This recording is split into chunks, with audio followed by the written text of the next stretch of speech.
Me që të ndëruar ju përshëndes prapë, shpresoj që jeni mirë të gjithë. Do të vazhdojmë sot me mësimin e radhës nga Ungjilli sipas Markut. Jemi tek Marku kapitulli 6 edhe sot do t'i shiqojmë vargjet 45 deri 52. 52. Pra, Marku kapitulli 6 vargjet 45 deri 52. Le të lexojmë këto vargje në fillim edhe pastaj ti shikojmë këtu me më shumë detaje dhe të shohim se çka mund të mësojmë nga ky pasazh vërtet i mrekullueshëm. Marku 6 duke filluar në vargun 45 thotë dhe menjëherë Jezusi i detyroi dishepujt e vet të hynë në barkë dhe t'i prinë në bregun tjetër drejt Betsaidas, derisa ai ta përcjellte turmin. Dhe sapo e lejoi, ai u ngjit malit për të lutur. Dhe kur erdhi mbrëmja, barka ishte në mes të detit dhe ai ishte vetëm në tokë. Dhe kur i pa dishepujt që po mundoheshin duke vëzitur sepse era ishte kundër tyre, aty nga roja e 4 të natës, ai erdhi drejt tyre duke ecur përmbi det dhe donte t'i kalonte. Por ata kur e panë që po ecte mbi det, menduan se ishte një fantazm dhe filluan të bërtasin, sepse e kishin parë të gjithë dhe ishin trembur. Por menjëherë foli me ta dhe tha: "Merrni zemër, jam unë, mos keni frikë." Dhe hipi në barkë me ta dhe era pushoi, dhe ata mbeten jashtë masë të habitur në vetën e tyre dhe u mrekulluan sepse nuk e kishin kuptuar ndodhinë e bukëve, sepse zemra e tyre ishte ngurtësuar. Ky pra është pasazhi tek Marku kapitulli 6 vargje 45 deri 52. Edhe në këto vargje, siç e dëgjuat, kemi të bëjmë me një mrekulli vërtet të rëndësishme nga Jezusi. Mbasi që Jezusi në vargjet paraprake bëri një mrekulli ku ai i ushqei rreth 20.000 veta me 5 bukë dhe 2 peshq, tek vargu 45, do të mbas kësaj ndodhie, ai i detyron dishepujt që ata të hipin në barkë dhe të shkojnë në anën tjetër të detit përderisa Jezusi qëndron mbrapa që ta shpërndaj turmin dhe të thotë atyre që të shkojnë nëpër shtëpitë e tyre. Vargu 45 na thotë: menjëherë Jezusi i detyroi dishepujt e vet të hyjnë në barkë dhe t'i prinë në bregun tjetër drejt Betsaidas, derisa ai ta përcjellte turmin. Pra ai i tha dishepujve që të largohen përderisa ai ta shpërndon turmin. Dhe sapo e shpërndan turmin, në vargun 46 Jezusi, ky varg na thotë se ai u ngjit në mal për të lutur. Jezusi shkon në mal për të lutur.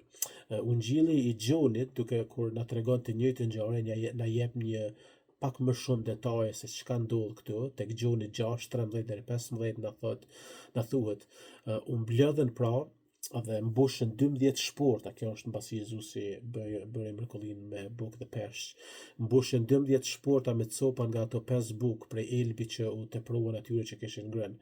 Atëherë njerëzit kur panë shenjën që bëri Jezusi, thanë: me të vërtetë ky është profeti që duhet të vijë në botë.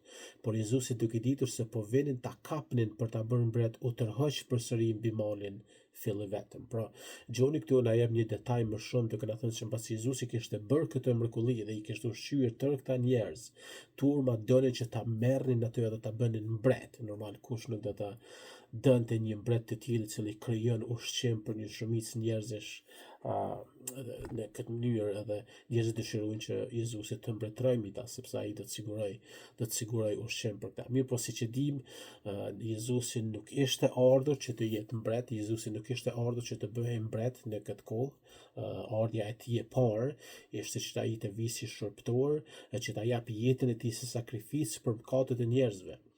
Edhe kjo është arsye sepse Jezusi largohet, sepse nuk dëshiron që njerëzit ta kapin dhe ta bëjnë atë mbret. Herën e dytë Jezusi do të vijë si mbret, ku ai në fakt do të vijë dhe do të mbretërojë mbi të njerëzit edhe do të shkatërrojë të gjithë armiqtë e tij.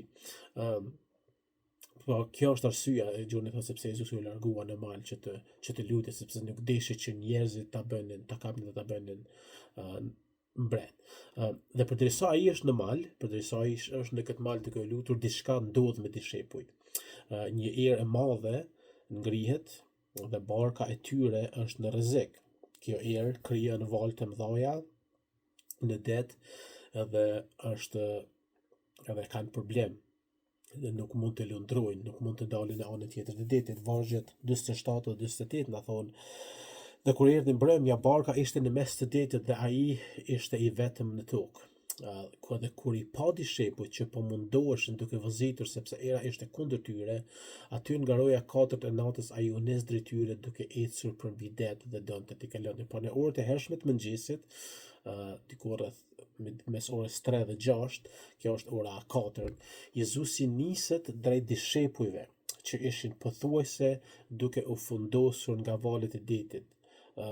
Këtu shohim se dishepujt vërtet e kishin një kohë të vështirë. Ata kishin kaluar pothuajse tërë natën duke u munduar që të lundronin me barkun e tyre në anën tjetër të detit, mirë po nuk kishin mundur për shkak se, siç na thot vargu 48, era ishte kundër tyre. Pra ata ishin duke u munduar që të shkonin në këtë drejtim, mirë po era ishte aq e fuqishme dhe ata nuk mund ta bënin këtë lundrim. Gjithashtu kjo erë kishte krijuar valë të mëdha dhe barka pothuajse do fundose. Mateo 14:24 duke na thënë të njëjtën gjë, thotë: ndërkaq që barka ndodhi në mes të detit dhe përplasej nga valët sepse era ishte e kundërt. Pra, ishte ngritur një erë e madhe dhe po krijonte valë të mëdha dhe ata nuk mund të lundronin në drejtimin që donin të shkonin. Gjoni 6:18 thotë: deti ishte i trazuar sepse fryente një erë e fortë.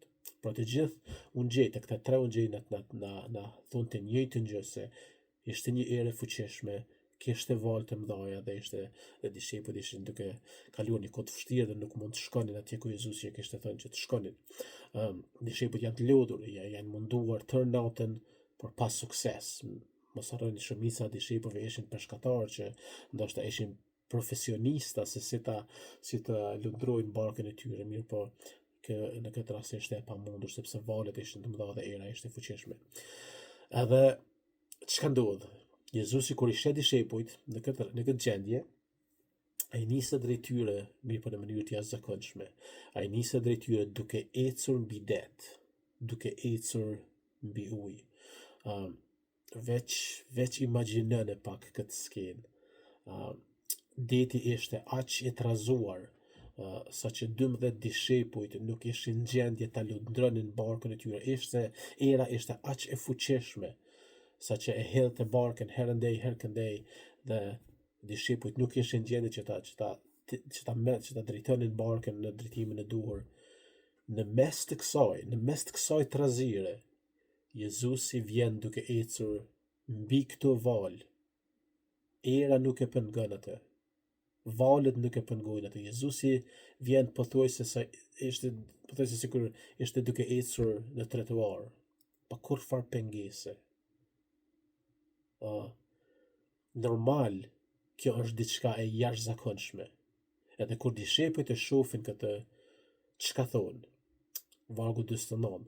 Por ata kur e panë që po ecte mbi det, menduan se ishte një fantazm dhe filluan të bërtasin. Dishepujt e frikësuar: kush mund ta bëjë këtë? Kush mund të ecë mbi këto valë të trazuara, mbi këtë erë të fuqishme? U frikësuan. Mateo 14:26 thotë: dishepujt duke parë atë që po ecte mbi det, u trembën dhe thanë është një fantazm dhe filluan të bërtasin nga frika. Janë të vërtetë të merruar. Gjoni 6:19 dhe pasi e kishin vëzitur rreth 25 ose 30 stade, pan Jezusin që po ecte mbi det dhe po i ofroi barkës dhe patën frikë. Reagimi i dishepujve kur e shohin këtë është ata i kap frika. Kush mund të ecë mbi ujë kështu? Besoj se gjithë ne do të reagonim në të njëjtën mënyrë, sikur ne të ishim në vend në këtë barkë me dishepujt, me apostujt. Do të friksoheshim kur ta shihim një gjë të tillë. Mirë, po shiqani çka Jezusi u përgjigjet vargu 50. Merrni zemër, jam unë, mos keni frikë. Mateo 14:27 thotë: por më njëherë Jezusi u foli atyre duke thënë: qetësohuni, jam unë, mos keni frikë. Gjoni 6:20 thotë: por ai u tha atyre: jam unë, mos druani. Jezusi në mes të kësaj fortune o jep atyre një lajm qetësues, fjalë qetësuese. Ai nuk i qortoi, nuk i gjykoi, nuk u tha pse nuk besoni, pse nuk luteni. Ai thjesht i tha mos keni frikë. Jam unë. Veç imagjinone pa gëzimin e dishepujve në këtë rast. Ata sapo kishin menduar se ishte një fantazm dhe kishin frikë, u tmerruan. Në mes të kësaj dhe në mes të furtunës, e ndëgjojnë zërin e butë dhe të ëmbël të shpëtimtarit të tyre. Mos keni frikë, jam unë.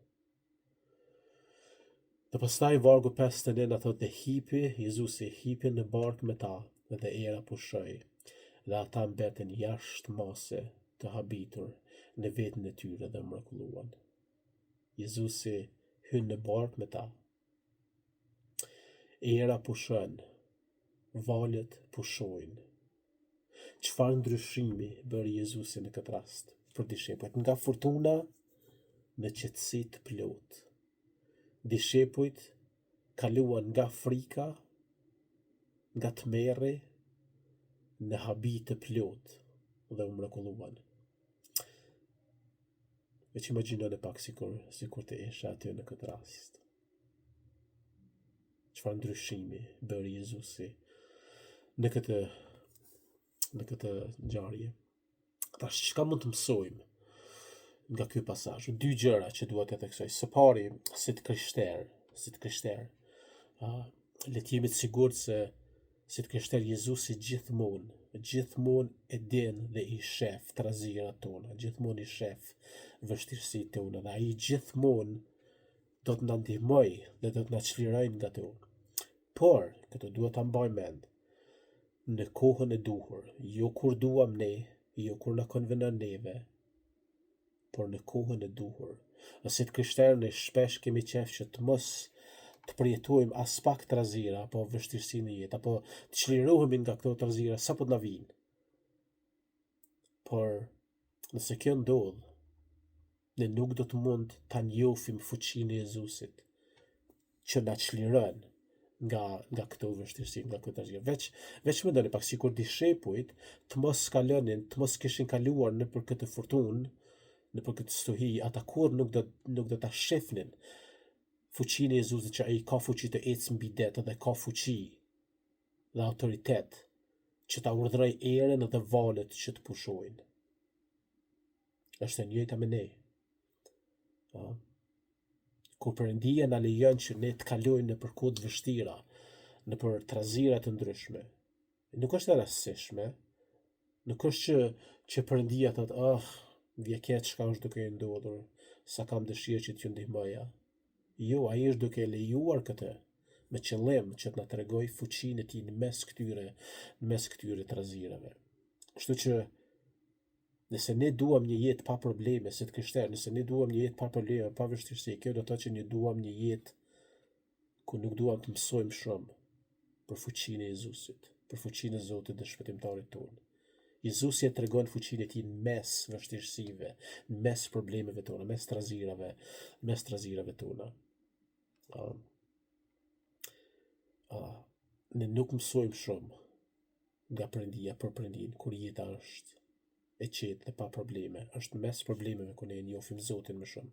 Kjo është arsye sepse ajo çka quhet ungjilli i prosperitetit, janë disa predikues që na thonë se si besimtar në Jezusin, ne do të kemi një jetë të mirë, një jetë plot bekime, një jetë pasur, një jetë pa vështirësi, një jetë pa probleme. Por kjo nuk është as pak e vërtetë, kjo nuk është as pak biblike. Një jetë e tillë do të na lë neve ignorant ndaj Zotit. Kështu që mos e besoni këtë. Perëndia do të sjellë vështirësi, stuhi të ndryshme në jetrat tona, dhe në mes të atyre ai e tregon fuqinë e tij. Dhe na habit me fuqinë e tij, sikur që ndodhi këtu me dishepujt. Kështu që mbani mend këtë. Gjëra e dytë që shohim, dhe është e pamohueshme, është në këtë rast e shohim hyjnin e Krishtit. Ky pasazh na dëshmon se Jezusi është vetë Perëndia. Një person që është vetëm profet, mbani mend, nuk mund të ecë mbi ujë. Një person që është vetëm profet nuk mund t'i urdhërojë valët e detit dhe erën që të pushojnë. Vetëm Perëndia mund t'i bëjë këtë gjë. Vetëm ai që i ka krijuar erën dhe valët mund t'i urdhërojë ato që të pushojnë. Jezusi e tregon fuqinë e tij hyjnore këtu. Edhe dishepujt, në fakt, dishepujt e kuptojnë këtë gjë. Dishepujt e kuptojnë se Jezusi është vërtet Perëndia, sepse tek Mateo kur na tregon të njëjtën ngjarje, Mateo 14:33 thot atëherë ata që ishin në bark erdhën dhe e adhuruan duke thënë me të vërtetë ti je biri i Perëndisë. Kjo ngjarje i shkakton dishepujt që ta adhurojnë Jezusin. Ata nuk thonë, normal profetët bëjnë gjëra të mëdha. Kjo ngjarje i shkaktoi dishepujt që të vinë dhe ta adhurojnë Jezusin. Çka është më e rëndësishme? Jezusi nuk i thotë, mos më adhuroni mua, unë nuk e kam bërë këtë, Perëndia ka bërë këtë. Jezusi nuk i çorton, nuk i thotë mos më adhuroni. Ai e pranon adhurimin e dishepujve. Ai nuk i çorton kur ata e quajnë atë biri i Perëndisë. Disa muslimanë na thonë neve se Jezusi ka qenë musliman. Por sikur Jezusi të ishte musliman, ai do t'i çortonte dishepujt këtë për dy gjëra: mos më adhuroni mua, sepse vetëm Perëndia do të adhuruar, dhe dy, mos më quani biri i Perëndisë, sepse Perëndia nuk ka bir. Mirë, po Jezusi nuk e bën këtë. Jezusi e pranon adhurimin e tyre dhe e pranon se ai është biri i Perëndisë. Kështu që kjo është çka mësojmë në këtë pasazh. Shpresoj që ky mësim, ky pasazh të jetë një bekim për të krishterët, që të kuptojmë se Perëndia ka arsye kur na lejon që ne të shkojmë në përvështirësi të ndryshme. Ai është duke na treguar fuqinë e tij.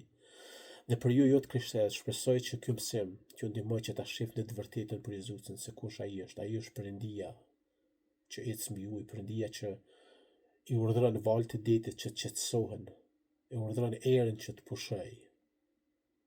Dhe është Perëndia që pranon adhurim nga dishepujt e tij në këtë rast. Është një pasazh vërtet i mrekullueshëm. Ju inkurajoj që ta lexoni Marku 6, vargji 45 deri 52. Ju falemnderit edhe një herë dhe Zoti ju bekoftë të gjithëve. Kalofshi mirë.